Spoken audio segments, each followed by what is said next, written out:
Hi, everybody. So now that you've had the chance to work on a couple of questions, let's take a look at the second half of this sheet on the back, and I want to do a few questions from there to make you practice, see how it's working out. The first thing I'm going to take a look at is number 11. This is a straightforward question. It's two steps. You say, I need to isolate the variable term, which is 7n, by eliminating the constant term on the same side. Remember, we have the split going down.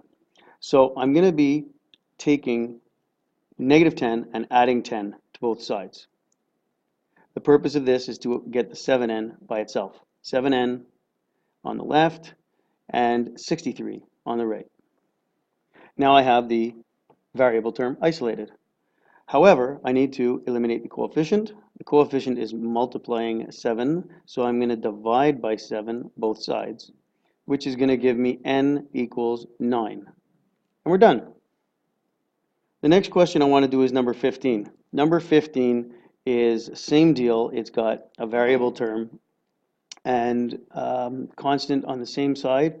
I need to eliminate the constant term, in this case minus 1.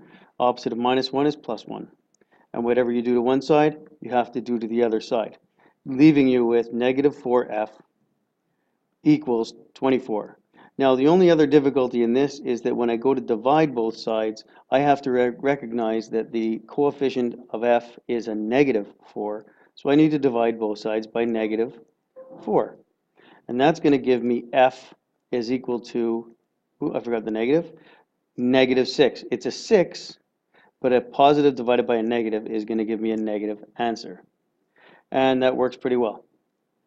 The next question is number 16, which looked kind of scary because it's got a fraction in it. Very similar to number 14. And so I still have the same routine. I need to find out what is the variable term. That's the negative 2r over 7. And I need to eliminate the constant term on this side, which is the 24, which is actually added on both sides. So I got to subtract the 24 here and subtract the 24 on the other side. 24 minus 24 is 0, giving me negative 2r only left on that side. And then on the right-hand side, 16 and negative 24 is going to give me negative 8. Watch out, integer rules, right? And now, I'm supposed to divide by the coefficient of the variable, but I don't want to divide by a fraction. It looks very messy and it's too difficult to do. So instead of multiplying by that fractional coefficient, we're going to, instead of dividing by negative 2 over 7, we're going to multiply by the reciprocal of the coefficient of the variable. I'll say that again. Multiply by the reciprocal of the coefficient of the variable, which in English means we're going to multiply both sides by negative 7 over 2.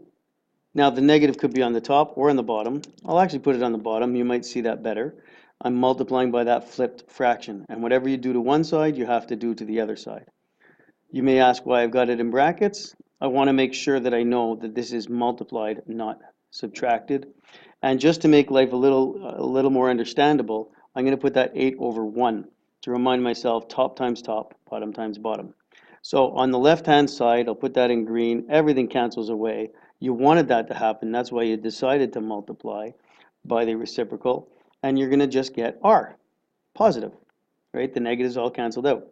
And then on the other side, we're going to get negative 56 over negative 2, which if you had canceled right away, you would have reduced it. However, now I'm going to get positive 28 as my answer. Hopefully that helps, and good luck with the rest of this sheet.